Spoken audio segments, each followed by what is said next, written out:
What's up, you guys? Welcome back to my channel. If you're new here, hello, I'm Melissa. So it has been quite a while since I did an advanced screening situation video with you guys. It's been about 2 months, but fear not, we are back.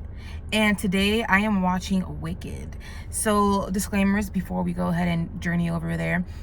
The only piece of media that I've consumed from the wonderful world of Oz is the original Wizard of Oz. I've never seen Wicked the musical, and I have never really heard any of the songs from there either. I have heard bits and pieces, like, you know, throughout life a little bit, because I know it's a very popular play that people love, but I am never really one to listen to a soundtrack of a play that I've never seen before. You know, I usually will do that if I've already seen something, and then I'll listen to it afterwards most of the time. So all that to say, I am not the biggest fangirl of Wicked because I just have never really seen it or listened to it before. And I'm also, I feel like lately, and maybe a lot of you can relate, I haven't really loved a lot of musicals that the studios have released. I did see Mean Girls earlier this year, and I thought that was okay.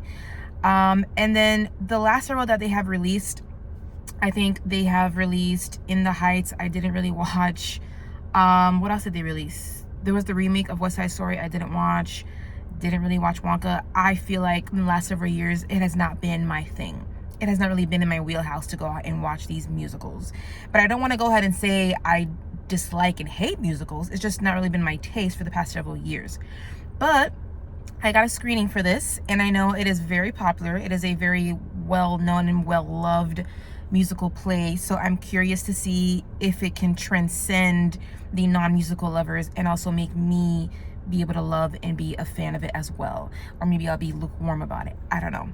I know that Cynthia Erivo and Ariana Grande are very talented vocalists, so I'm curious to see how that all comes together as this musical play. So let's go ahead and watch it.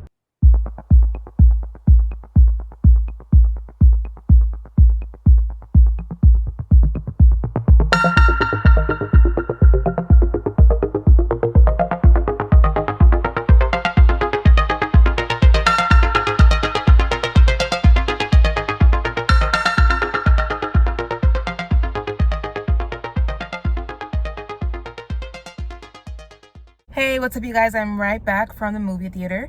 I want to tell you guys all my thoughts about Wicked, but before I start, I'm going to remind you guys to please subscribe, hit that like button, because that really helps me out.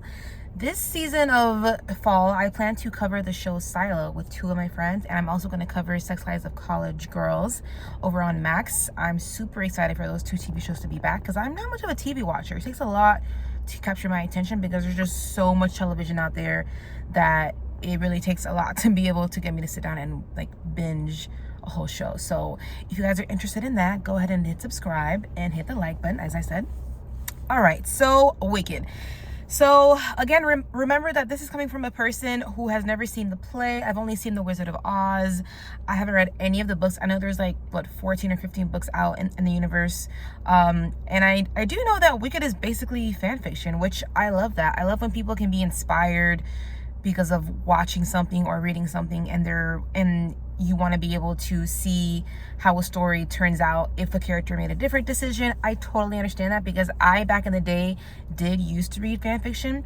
I started out with Harry Potter fan fiction. I've even read some Twilight fan fiction and Divergent fan fiction. So I love that whoever is the writer of the original story of Wicked was inspired to write their own fan fiction.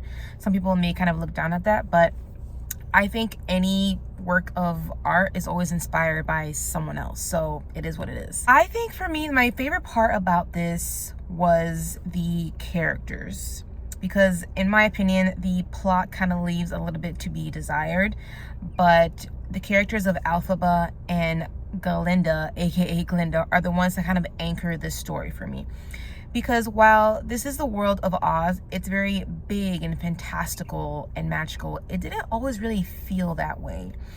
And I'll get more into my kind of negatives there, but I want to start out with the positives, which are Cynthia Erivo and Ariana Grande.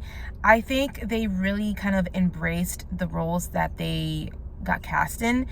And I really didn't know much about Wicked again, so I was kind of surprised at the story that we were given here. So in the beginning, we really see Glinda is the one who's, you know, the good witch of the north. Hopefully I got that right. She's really the one that starts off being a little bit more of the self-centered one, kind of selfish. She's kind of uppity. She's all about her, and her. She doesn't really care about anything else. She's very perky. She wants to be the best. She wants to be the best sorceress, but she's a kind of a mean girl in the beginning. And Elphaba is very much the outcast. You know, she was the product of her mother's affair, and she was born green. She was born very different. She looks different, and her father kind of hates her for it. And she's treated pretty badly as she grows up as well, because she looks so different. She's green, and she also has these powers that nobody can explain, and she also doesn't really have any control over. So I think because Cynthia plays this very kind of outcasted character, it's a character that I think a lot of people will be able to relate to, because everyone knows what it feels like to feel different, or to feel like you don't really fit in with your family or friends, and when you so badly just want to be able to be understood or not judged or seen, or even to be able to have just one friend in your life, somebody that can make you feel good and accepted. So I really appreciated that storyline from Elphaba. And it took me a while to kind of like get behind Glinda, because I thought she was super unlikable, but I think she is complex as well, because eventually they do grow to have a friendship, which I really did appreciate that development. I like that it wasn't like an insta friendship type of thing. I enjoyed seeing how it starts off pretty kind of, I don't want to say enemies, but they're not very friendly towards each other, and then they kind of grow to be that, because we have a moment where Glinda has a moment of consciousness, and she realized, oh crap, like I've gone a little bit too far, I feel horrible, let me try to make this right. And then she kind of does make it right, and then they become friends with each other. And that's my favorite part of this story, of this movie. I think I'm always gonna have kind of like a soft spot for friendship stuff in films, because I do think a lot of times that is a underutilized, undervalued type of relationship that we see in films, sometimes in real life too. So I do appreciate that very much. Now, as I mentioned earlier, this is a world that is very big and fantastical, but it really didn't really feel that magical to me. I even thought that the original Wizard of Oz felt a lot more magical watching it than this movie did, which is wild to say, because that movie came out, what, in the 30s? Wow. I mean, that is crazy to me. And it's hard for me to quantify into words, but I think because this is essentially, much of this is set in a college. It's basically like a magical college. Think of like a Hogwarts. And I would have wanted to see just a little bit more learning and magical things happening at school. We do get a little bit, but not enough in my opinion. And there is a character played by Michelle Yeoh in here, who I think is like this headmistress who has this special sorcery seminar that she picks Elphaba to do, because Elphaba is very special. She's the only one really who has like these real powers, and we never get to see any of those lessons. And then eventually Glinda gets invited to be able to attend this seminar as well, but then we never get to see that. I would have loved to see that being developed a little more, just to make this feel more like a magical college. I feel like that was such a missed opportunity, and I'm not sure if others will feel this way.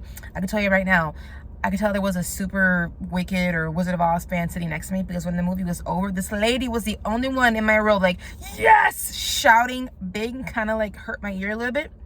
So I do think this will be a hit for the Wicked fans out there. I am sad to say that this is not really going to make me love musicals, because I don't know, if I'm walking out the theater and I don't have any of the songs stuck in my head, if I'm not looking up any of the songs right after online to try to listen to them over again, that meant that it just didn't really stick with me. So I don't know, I think maybe I'm the type of musical watcher that maybe I need to already kind of love the original story for me to be able to fall in love with the songs, because that's how I felt when the unofficial Bridgerton musical came out. You know, Bridgerton originally is not a musical, but I loved that first season so much that when when Barlow and Bear created those songs, I was just like, whoa, this sounds so good and it fits so well with the story. They're really in the character's mind. So I don't know, I can honestly say I probably haven't loved musical songs since that Unofficial album came out. But I mean, that doesn't take away from the sheer talent, the beautiful talent that Cynthia and Ariana have. Obviously, they are talented, gifted singers, obviously. So they do a great job of it, but I'm just not completely in love with it. This movie does combine a lot of CGI as well as practical sets. I do think the practical sets do look good. It does a better job than the CGI work here. And I actually do think sometimes CGI is hard to pull off because you obviously need computer generated images to make things exist that don't actually exist. And then sometimes you don't need it because you could just create something that's more practical, the way that Christopher Nolan oftentimes uses more practical sets in his films. This one is more of a combination, and I will say I much enjoyed more of the practical sets in this film. I think for me, another knock against this film, and this is kind of hard because I know this is just part one, but it felt too long. It felt a little bit too long. I think it could have been tighter. And I'm letting you guys know this because towards the end, towards the third act, I was feeling just a little bit impatient. I was kind of feeling like I was being pulled into a lull, and I just wanted to kind of like, I wanted the movie to just wrap up so I can just get to this ending already. And I don't love that feeling. It's usually not a great sign. It makes me feel like this is something that I probably would not watch again, which makes me curious how long the gap between part one and part two. Hopefully it's no longer than a year because I don't want to have to rewatch part one. I just don't want to have to do that. I thought it was fine ultimately. It is not a terrible film. I think what saves it and the biggest highlight of this movie are the two leads, because I think they did a good job of playing these complex characters, and they also do a good job at developing a quite complex friendship. If you guys check out Wicked, if you were a huge fan of Wicked or The Wizard of Oz, please let me know in the comments. I am dying to know the opinion of the Oz heads out there. I really want to know if this works for you guys. I know people are quite attached to the original actresses who played the roles, which I believe are Idina Menzel and Kristen. Oh my God, her last name is escaping me. Please forgive me. I know people are very attached to those characters who are obviously very talented actresses as well. So I wonder if the Wicked heads out there will be able to separate the two and just enjoy this one for what it is. Thank you guys so much for joining me on my movie going adventure. I cannot wait to hear from you guys. If you want to hear more from me, hit subscribe, hit that like button because it really helps me out, and I'll catch you guys next time.